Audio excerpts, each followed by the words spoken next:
1991년 8월 14일 밤 영동 고속도로 원주 휴게소. 그녀는 화장실에 다녀오겠다는 짧은 통보를 남기고 차에서 내렸습니다. 그러나 그것이 마지막이었습니다. 피사체는 돌아오지 않았습니다. 그로부터 7년 뒤 발신인을 알 수 없는 소포 하나가 배달됩니다. 내용물은 당근 피셋 테이프였습니다. 테이프에는 실종 당일 밤 아내의 마지막 육성이 녹음되어 있었습니다. 차 안에서 원인 모를 불안감에 시달리며 아내를 기다리던 남편은 그날의 기억을 소환합니다. 사건 당일 현장인 비렁적인 번호가 쏟아지고 있었습니다. 빗물은 모든 물리적 증거를 삭제했습니다. 현장에 남은 것은 주차장 한 구석에서 발견된 파손된 우산 손잡이 하나뿐이었습니다. CCTV 도체, 무격자 전무, 완벽한 증발이었습니다.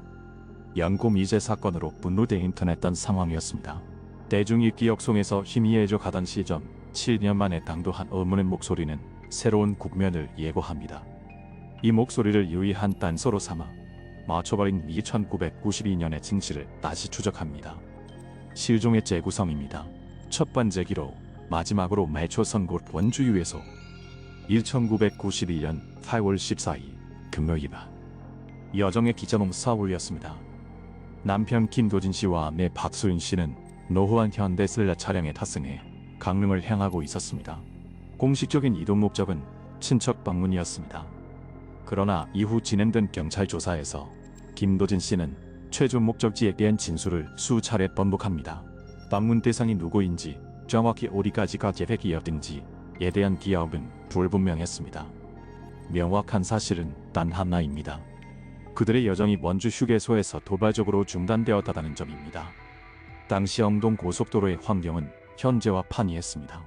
가로등은 강헐적으로 설치되어 있었고 중앙 분리대가 부재한 구간도 다수였습니다. 자정이 임박한 시기, 도로는 한산했습니다. 맹렬한 빗줄이는 당근 와이퍼의 기능을 무력화시켰습니다. 누적된 피로를 이기지 못한 김도진 씨는 한들을 끄고 원주 휴게소로 진입했습니다. 하이패스 시스템이 도입되기 전이었습니다. 소개해드리지 장부와 남편이 제출한 치유 잉수 중에 타각된 시각은 그들이 밤 11시 결과무긴 시점에 도착했음을 입증하고 있었습니다. 김도진 씨는 주유소에 정차했습니다. 직원의 유도에 따라 근무를 마친 것은 휴게소 건물 전면 주차 구역으로 차량을 이동시켰습니다. 엔진을 끄자 구동음 대신 거센 피소리가 차 안을 잠식했습니다. 중주벨텐 그것은 아내 박수임 씨였습니다. 화장실 용물을 알리는 말이었습니다. 그녀는 조수석 문을 개방하고 준비해온 붉은색 우산을 펼쳤습니다. 쏘아지는 비를 피하기 위해 신체를 잔뜩 오그린 차 하차했습니다. 그녀는 최단 경로를 택했습니다. 환판 불빛이 새어 나오는 중앙현관 대신 건물 측면의 어두운 통로였습니다. 그곳은 여자 화장실로 직결되는 지름길이었으나 야간 조명 조도가 날았습니다. 비줄기 속에서는 시야 확보조차 어려운 구역이었습니다. 남편 김도진 씨는 차 내에서 대기했습니다. 라디오에서는 심야 프로그램이 송출되고 있었습니다. 5분이 경과했습니다. 이어서 10분이 흘렀습니다. 통상적인 경우라면 복귀하고도 남았을 시간이었습니다.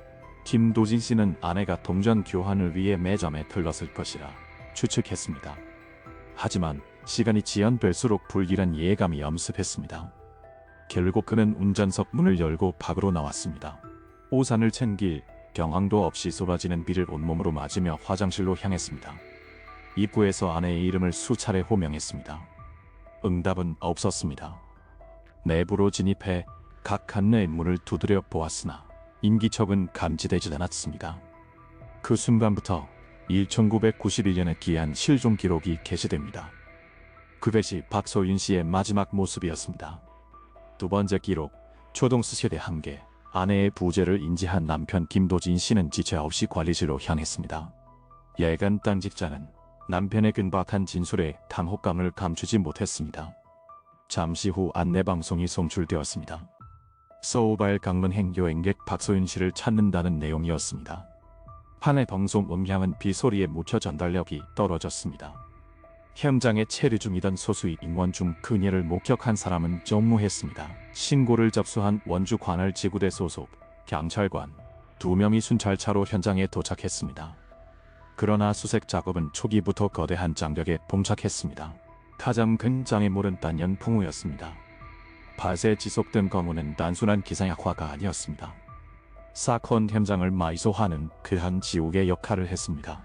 중차는 손전등에 의존해 수색을 전개했지만 불빛은 비줄기에 살연되어 어둠을 관통하지 못했습니다. 아스팔트 위에는 초적조차 남지 않았습니다. 혹시 물을 담내던 적이나 유류품 또한 기대할 수 없었습니다. 빈들은 모든 단서를 균일하게 씻어내고 있었습니다. 수색에 투입된 경찰관들의 의복은 4시간의 진술이었고 자연 최저와 함께 초조함과 무력감이 증폭되었습니다. 두 번째 한계는 시대가 가진 기술적 실명 상태였습니다. 대한민국 전역이 감시망으로 촘촘히 연결된 2020년대와는 상황이 달랐습니다. 1991년의 휴게소는 보안 사각지대나 다름없었습니다. 경찰이 현장에서 확보한 시각, 자료는 주유소 치면에 부착된 구형 노화 테이프가 유일했습니다. 판독 결과는 절망적이었습니다. 조회상도 흑백 화면은 노이즈에 장식되어 있었고 포부와 강풍의 요동치는 엔간은 주유 중인 차량 몇 대의 흐릿한 윤곽만을 비출 뿐이었습니다. 종장 피사차가 이동한 주차장 구역과 화장실 진입으로는 카메라 앵글팩이었습니다. 디지털 포렌식이라는 개념조차 정립되지 않았던 시절, 열화된 아날로그 기록은 무용지물이었습니다. 인력과 장과 장비의 부재 또한 치명적이었습니다. 사건 당일날 현장에 투입된 가용인원 지구대 순찰 요원 2명과 휴게소 직원 소수가 전부였습니다. 이들은 건물 내부와 주차장, 화장실 일곽을 반복해 수색했으나 특이점을 발견하지 못했습니다. 건물 후면으로 이어진 야산과 배수로 고여된 장비 부족과 아천후로 인해 진입조차 불가능했습니다. 현장에서 수거된 물증은 단 2가지였습니다. 주차장 배수구 인근에서 습득한 파손된 부분 재구산 손잡이, 그리고 화장실 후면에서 발견된 잦은 100원짜리 동전 1개. 오산 부품은 아내 박소윤 씨의 소유물로 확인되었으나 그것이 단순 파손인지 외부의 물리력에 의한 훼손인지 판별할 근거가 부족했습니다. 동전 역시 우수어조를 특정할 수 없는 무의미한 잔해에 가까웠습니다. 결국 동무차 도의자 원츠나투 지명비 및 인소주 가급지한 토ken. 풍우는 반사의 현장의 모든 흔적을 깨끗이 세척해버렸고 사건은 운주 휴게소 실종이란 건조한 사건명으로 남게되었습니다. 진실을 향한 첫 번째 관문은 개버브 개거저의 건너기에 계속된 곳이네네. 세 번째 기록 7년 후의 테이프. 시간은 충격을 마모시킵니다. 1991년 겟미스터리 역시 예외는 아니었습니다. 사건 발산 초기 업무는 폭우송 증발한 아니라는 자극적인 흡테라인을 송출하며 열을 올렸습니다. 하나 새로운 단서가 나오지 않자 관심은 바이너걸처럼 빠져나갔습니다. 남편 김도진 씨와 처가 식구들은 생업을 중단한 채 전국 휴게소를 슴회하며 전단지를 배포했습니다. 그러나 세상의 시선은 슬나스 미모지기도 파에 고집을퍼라 내연남과의 도주설 혹은 보험금을 노린 남편의 자작극이라는 악성 루머가 고리배처럼 따라붙었습니다. 수사기관 역시 동력을 상실했습니다. 명확한 증거, 용의자, 목격자가 전무한 사건, 수사 파일은 지안기미제라는 둘리코베르 찍힌 찰 개경합의 수출리로 입부한 띄웠습니다. 그렇게 출년이라는 물리적 시간이 흘렀습니다. 박석윤이라는 고유 명사가 대중의 무리에서 소거되어지가 무렵인 1999년 가을 체련에 잠겨있던 있던 박소린 씨의 친정의 소포 하나가 배달됩니다. 발신인의 성명도 주소도 기재되지 않은 평범한 서류봉투였습니다. 우체국 소인마저 잉크가 번져 발송지를 추적할 수 없었습니다. 가족들은 의구심을 품고 봉인을 해제했습니다. 내용물은 구형 카세트 테이프 1개와 작은 메모지 1장이었습니다. 메모지에는 볼펜으로 꾹꾹 눌러 쓴 단문이 적혀 있었습니다. 그날 밤 통로에서 문장을 읽는 순간 가족들의 기억은 10년 전 비 내리던 방의 아이몽으로 즉각회귀했습니다. 창고에서 먼지 쌓인 플레이어를 찾아낸 그들은 떨리는 손으로 딩크의 테이프를 삽입하고 재생 버튼을 눌렀습니다. 스피커를 통해 거친 바색 소음이 먼저 출력되었습니다. 이어 들려온 것은 정제트리에는 효자가 아이콘정을이었습니다. 오래된 공간에서 공명하는 물소리, 금속 물체가 바닥을 긁는 듯한 날카로운 마찰음이 혼재되어 있었습니다. 후산 노후한 배수관 내부에서 넘취한 듯한 쓱하고 불쾌한 파장이었습니다. 가족들이 호흡을 멈추고 청가를 집중하던 찰나 소음을 뚫고 육성이 포착되었습니다. 극도의 공포에 찔려 흐느끼는 여성의 목소리, 빠짐은 붕괴져서나 살려달라는 애원이 분명했습니다. 그리고 그 위로 감정이 거세든 남성의 목소리가 젖혀졌습니다. 제5일기에 가족들은 지저스파 듀아스불스파 노이즈가 신하고 작은 분량이었지만 그것은 분명 그들이 7년간의 닭에 찾아 헤맨 박소인 씨의 음성이었습니다. 가족들은 즉시 증거물을 지참해 경찰서로 향했습니다. 먼지다리엔 수사 파일이 7년 만에 다시 책상 위로 올라왔습니다. 중차는 국립과 수사연구원의 긴급 성문 분석을 의뢰했으나 결과는 자반적이었습니다. 녹음 상태가 금빛비의 수엔이 알수됐으면 녹음 상태가 금빛비의 수엔이 다우래 이사에 듣다 맘시로스 녹음 상태가 큰토브루가 알아탄야메션 증날이 가르돔 국립과 수사 연구원의 긴급 성문 분석을 의뢰했으나 결과는 제한적이었습니다. 녹음 상태가 금빛비의 수엔이 알수됐으면 그럴만 소득은 있었습니다. 음향 분석관들은 배구 소음과 잔향을 근거로 녹음 장소를 특정했습니다. 휴게소 화장실 우젠 퇴발 반에게 여여스 대구이디프 혹은 기계실 점검 통로일 확률이 매우 높다는 소견이었습니다. 단순 실종 사건은 7년 만에 강력범죄라는 혈체적 진실로 전환되었습니다. 하지만 이 테이프는 해답지가 아니었습니다. 더 가고 어두운 미궁으로 안내하는 초대장이었습니다. 모서리의 주인들은 누구이며 제보자는 왜 7년이 지난 지금 시점에 이태 휴대사상에 공개한 것일까요? 네 번째 귀로 사라진 페이지 7년 만에 주연한 캐세트 테이프는 경찰서 캐비닛에서 동면 중이던 사건을 강제로 기상시켰습니다. 단순 가출이 아닌 명백한 파살 혐의적 과세파 경찰은 원주 휴게소 실종 사건 전담팀을 구성해 재수사에 착수했습니다. 테이프 속 운영 데이터가 지목한 화장실 뒤편 통로 그 구체적인 좌표가 수사의 새로운 기점이 되고 있었습니다. 형사들은 1992년의 기록을 확보하기 위해 동분서주했습니다. 해당 통로의 정확한 사업의 구조를 파악하고 당이 그 구역에 접근 원한이 있었던 인물을 특정하는 것이 수사의 제하나 원칙이었습니다. 그럴만 수사팀 앞을 가로막은 곳은 7년이라는 셔더가 절벽이었습니다.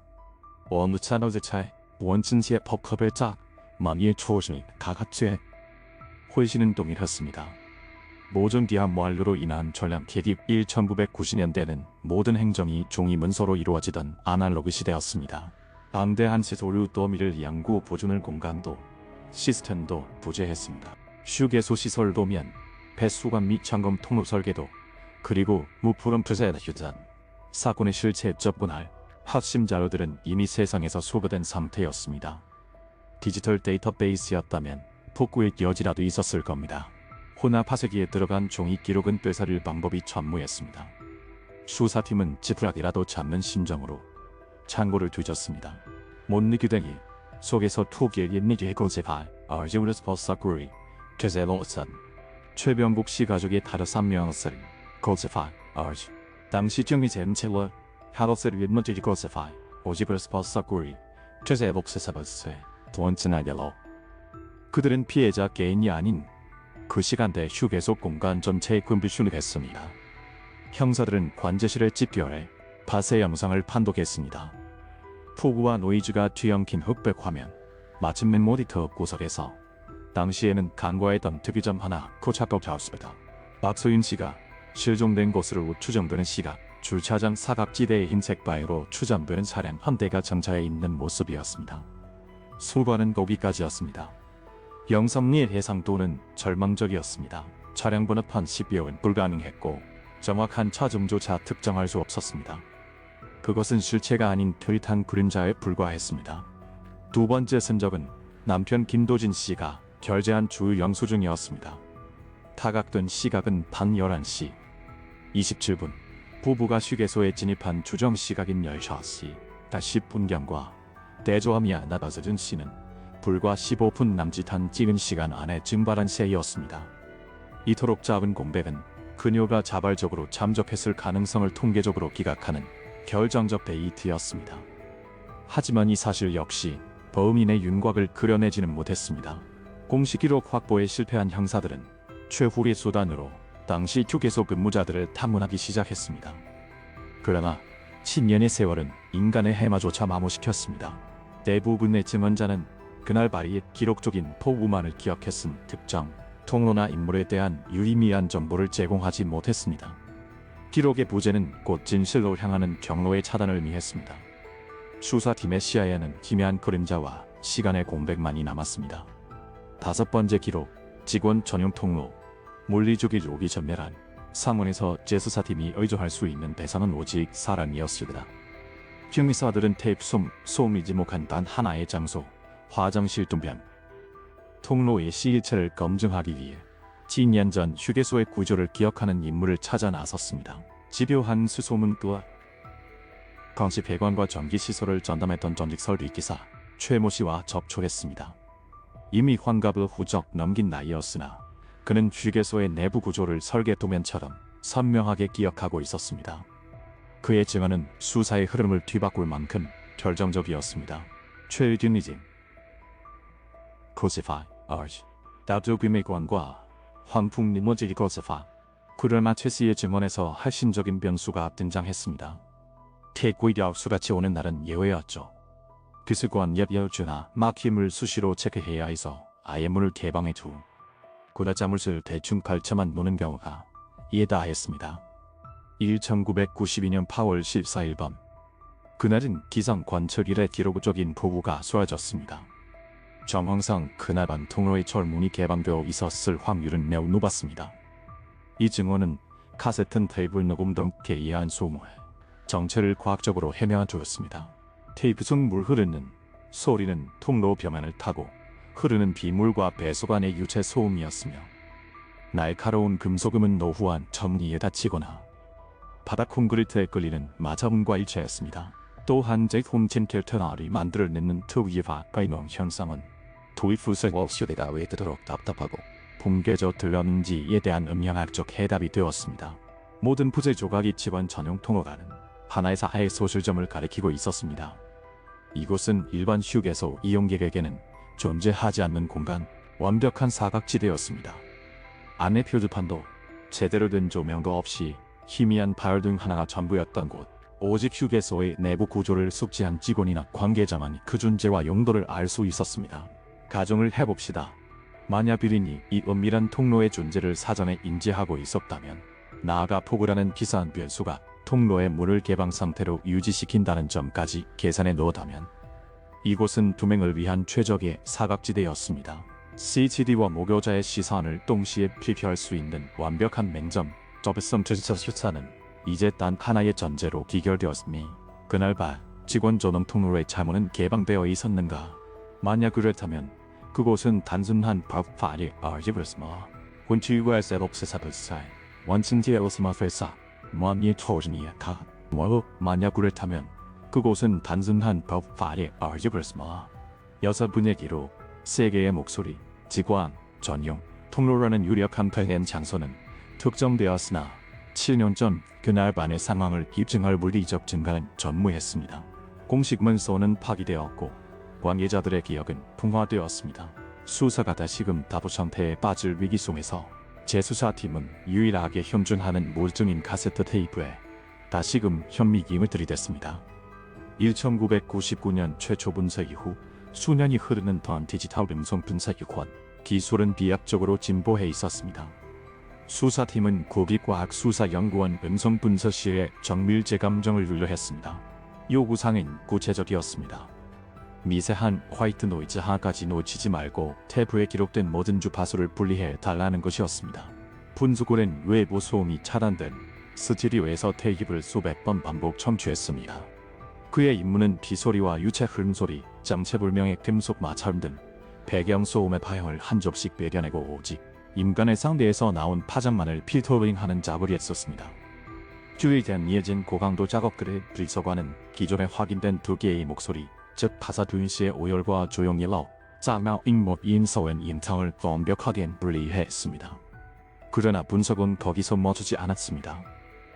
분석관의 청각에 미세한 이질감이 포착되었기 때문입니다.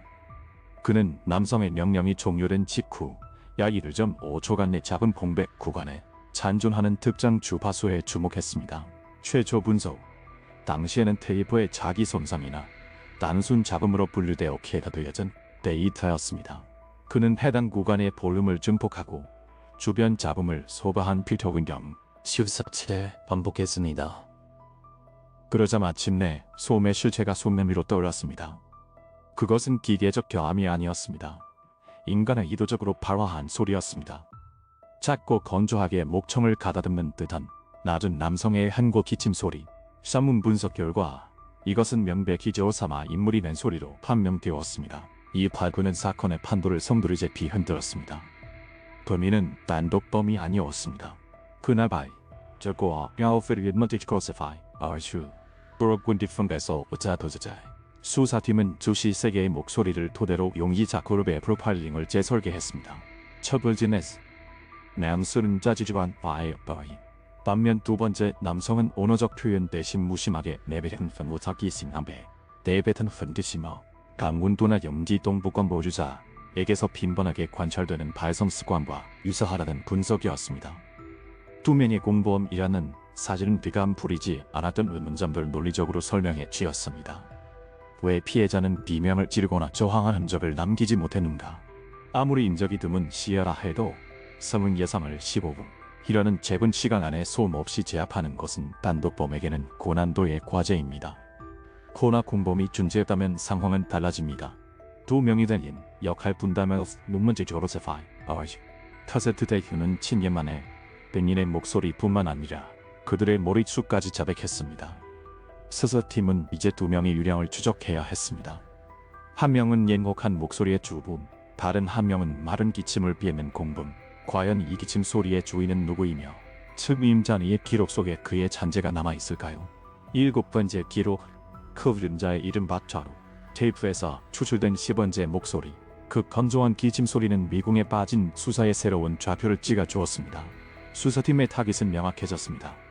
2992년 여름 원주 휴게소에 근무했으며 거관도 혹은 경기통무관 방향을 구사하고 말끝마다 습관적으로 헛기침을 하는 남성. 그러나 난관은 여전했습니다. 7년 전 인시직이나 하청업체 말단 직원의 인적사항까지 문서로 보존되어 있을 리 마무했습니다.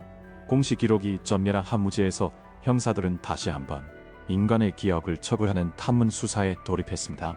형사들은 이전에 접촉했던 전직 직원들을 재방문해 이번에는 훨씬 정밀한 질문을 던졌습니다. 혹시 동료들 중에 대하우술, 추파, 최연준의 코스파이 수사가 또 자지로리앙풀 머리 쳐가서파이 큐미센 로비에 처한 문디치 코스파이 그의 고장에 따르면 1992년 여름 성수기를 더기에 비해 시신탄 낮으면 요건 아이들라고 합을자 야간 근무가 종료되면 어김없이 군의 식당에서 칼국수를 주문해 먹곤 하여 붙은 했습니다. 본명은 매가게 영역이 있었으나 형사가 더 흐지부하던 습관을 고론하자 관제 표잠은 확신으로 바뀌었습니다. 정확히 바로 그 사람입니다. 콧묵한 편이었는데 본인 발이 가었다면 습관적으로 헛하며 목을 가다듬 건 했습니다. 워낙 특이한 머리띠라 유리에 박혀 있습니다. 개고수라는 편칭과 카티즘이라는 쓰곤 형사들은 이 결정적 두 집합을 단서로 당시의 비공식 기록들을 채굴하기 시작했습니다. 정신사 발일은 페소페른 문디치코지파이 장르철하고의 검비충과에서 2차 더저자스 1992년 7월부터 8월까지 단 2달간 원주 휴게소에 근무한 이력이 확인되었습니다. 출신지는 강원도 홍천. 그의 신상정보는 테이프송 제3의 목소리가 가진 음성학적 특징과 오차없이 일치했습니다.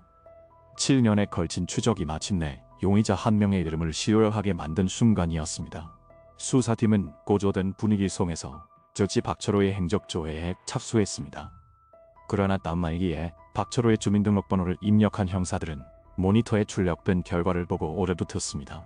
기대했던 점과 기록이나 거주지 정보, 파시파, 고등기의 개범성 발생부터 하고 있었습니다. 사망 박철호는 사건 발생 2년 추이 임질 1994년 겨울 강원도 인근 국도상에서 교통사고로 이미 개사한 상태였습니다. 쥐년 만에 찾아낸 목소리의 주인은 이승의 사람이 아니었습니다. 수사는 허무하게 원점으로 회귀하는 듯 했습니다. 하지만 섬뜩한 팩트 하나가 잔존했습니다. 유령이든 박초은은 단독범이 아니었다는 사실. 그리고 조용히 해라고 명령했던 주범은 여전히 어딘가에 생존해 있다는 논리적 결론이었습니다. 8번째 기록 엔터 목소리 용의지대체 파체로의 사망 7년경에 집요한 추적과 부대 확보한 이름 섭자는 수사팀에게 확주원의 지근주의 도켄 유의하게 시원이 특정된 용의자는 이미 소멸했고 그가 찌고 있던 그날의 진실은 차가운 흙더미 아래 매립되었습니다. 형사들은 박철유의 생전 동선을 역추적하기 시작했습니다. 그가 교류했던 지인, 한편 노동했던 동료들 사이에서 주범의 흔적을 찾을 수 있지 않을까 하는 신라 같은 기대 때문이었습니다. 아스나츠엔 기본 콘테고 그리시조수인 그오르주면은 이거레이죠. 그는 한 곳에 정착하지 않고 전국 공사 현장을 전전하는 일용직 노동자였습니다. 인간관계는 파편적이었고 그를 길이 기억하는 타인은 전무했습니다. 수사팀은 그가 거사, 간소시 곳의 인력, 사모사 공사장을 탐문했으나 그와 동행했던 특정 인물이나 공범에 대한 증언은 어디에서도 확보되지 않았습니다. 그는 언제나 혼자였고 그림자처럼 노동하다가 허연히 증발하는 유형의 인간이었습니다. 마른 기침 소리의 주인은 그렇게 다시 어둠 속으로 침하시고 수사는 결국 출발선으로 되돌아왔습니다. 남은 방이소라고는 당은 카세트 리플레이 속에 박제된 이름 모를 남자의 목소리가 유일했습니다. 수사의 방향은 이제 육아에서 외라는 비문부호로 이동했습니다. 도대체 누가 무슨 의도로 우머지 이것에 파이 과집을 태권디 펑크에서 복세상을 내자 원진하냐고 홈흡을자 쥐년간 묵혀둔 자책감의 발로였을까요? 아니면 이미 사망하여抗변할 수 없는 스파트로에게 모든 죄를 전가하기 위한 주범의 교묘한 설계였을까요? 제3의 시나리오도 제기되었습니다. 대인이 아닌 제3의 인물, 즉 그날 바의 진실을 목격한 또 다른 관찰자가 존재할 가능성. 참소면에 나설 용기가 서 7년이라는 시간이 흘러서야 익명의 그늘에 숨어 진실의 파편을 던진 것은 아닐까. 하지만 이 모든 것은 가설의 영역일 뿐입니다. 발신인이 소구된 소포는 무비권을 행사했습니다. 갤룹 죄수사팀은 2001년 공식적으로 수사 잠정 중단을 선언했습니다. 박철우는 사망으로 인한 공소권 없음으로 종결되었고 주범으로 추정되는 남성은 끝내 성명 불상으로 남았습니다. 최변만의 림 당도한 목소리는 모초파이던 그 남한 원주 휴게소 직원 전용 통로를 쳐왔던 세종의 파장. 한 명은 미제 사건의 피해자로 기록되었고 한 명은 도로 위에서 객사했으며 남은 한 명은 지금도 우리 귤에서 평범한 시민의 가면을 쓰고 호흡하고 있을지 모릅니다. 그의 이름은 무엇이며 그가 인리짓한 진실을 찔려하면 과연 어느 정도일까요? 테이프 속 재분성은 이제 수신처를 이룰 나이로 나왔습니다. 사건의 사법적 시계는 2001년 재수사 중단 전환과 함께 영구 정지되었으나 그러나 유가족의 달력은 1992년 8월 14일 그 눅눅한 비 속에 고정되어 있습니다. 아내 방석인 씨의 부모는 딸의 생활을 대비해 30년이 넘도록 거주지를 옮기지 않았습니다. 딸의 방은 방전된 시간처럼 그날 아침의 풍경을 고스란히 유지하고 있습니다. 남편 김도준 씨의 트라우마 또한 존재지능지다. 그는 지금도 포부가 사라지는 날이면 창밖을 임시하지 못하며 영동버사도로 원주 나들목 구간은 의도적으로 우회할 만큼 값은 내상을 안고 살아갑니다. 가족들을 가장 잔인하게 까먹는 곳은 마침표의 부재입니다. 차라리 비보라도 접했다면 애도의 과정을 통해 상처를 동합했을 겁니다. 하나의 생사조차 불분명한 현실은 고문과 다름없습니다. 어딘가 살아있을지 모른다는 희망과 이미 사망했을 것이라는 절망 사이를 시계추처럼 오가는 것. 이것이야말로 남겨진 실종자 가족들에게 보가된 가혹한 형벌입니다. 질문은 다시 원점으로 돌아옵니다. 7년의 침묵을 깨고 당도한 테이프. 그것은 누구의 신호였을까요? 지연된 죄책감의 발로였을지, 사망한 공범에 대한 교활한 책임 전가였을지, 아니면 비틀린 자기 과시욕이었을지, 그 동기는 영원한 미지수입니다. 다만 확실한 피드는 단 하나입니다. 발신인이 자신의 익명성이 아이톤저리스크를 감수하면서까지 멈춰선 진실의 톱니바퀴를 억지로 돌리려 했다는 점입니다. 그것은 이성이 아닌 스스로도 제어할 수 없는 모순된 절박함이 비자화는 충동이었을 가능성이 큽니다. 이 TV제 사건은 역설적으로 우리 사회의 작지만 유의미한 변화를 견인했습니다. 1990년대 당시 고속도로 휴게소는 치안의 불모지였습니다. 야간 조명은 부족했고 CCTV는 전무했습니다. 그러나 이 사건을 기점으로 유사한 비극들이 공론화되면서 방범 인프라는 대대적인 개보수를 거쳤습니다. 흠색 통로리에 밝히는 초도 개선, 사각지대를 감시하는 고화질 CCTV 확충, 그리고 여자 화장실 내 비상벨 설치 의무화, 다시는 이런 징발이 반복되지 않도록 최소한의 물리적 전망이 구축된 셈입니다. 호나 시스템의 보안이 만능은 아닙니다. 가장 치명적인 사각지대는 시설의 그늘이 아닌 대중의 무관심 속에 존재하기 때문입니다. 사탐이 발생하고 여론이 비등하고 제도가 개선됩니다. 그러나 시간이 흐르고 관심은 풍화되고 사건은 먼지 쌓인 파일이 되어 창고로 이송됩니다. 우리가 사건을 마각하는 바로 그 순간 사회의 가장 어두운 틈새에서는 또 다른 아이가 잉태되고 있을지 모릅니다. 주인 없는 목소리, 소실된 기록 더마의 진실은 지금 이 순간에도 우리에게 묵직한 질문을 던지고 있습니다. 우리는 그날의 진실에 얼마나 근접했는가? 그리고 또 다른 비극을 방어하기 위해 우리는 무엇을 기억해야 하는가? 답을 찾지 못한 질문은 여전히 산자들의 묻으로 남아 있습니다. 당신의 지속적인 관심이 사라진 이들의 이름을 지우지 않는 가장 강력한 기억법이 됩니다. 조요리 업로드했습니다. 제파이켜이 못비케보비프데스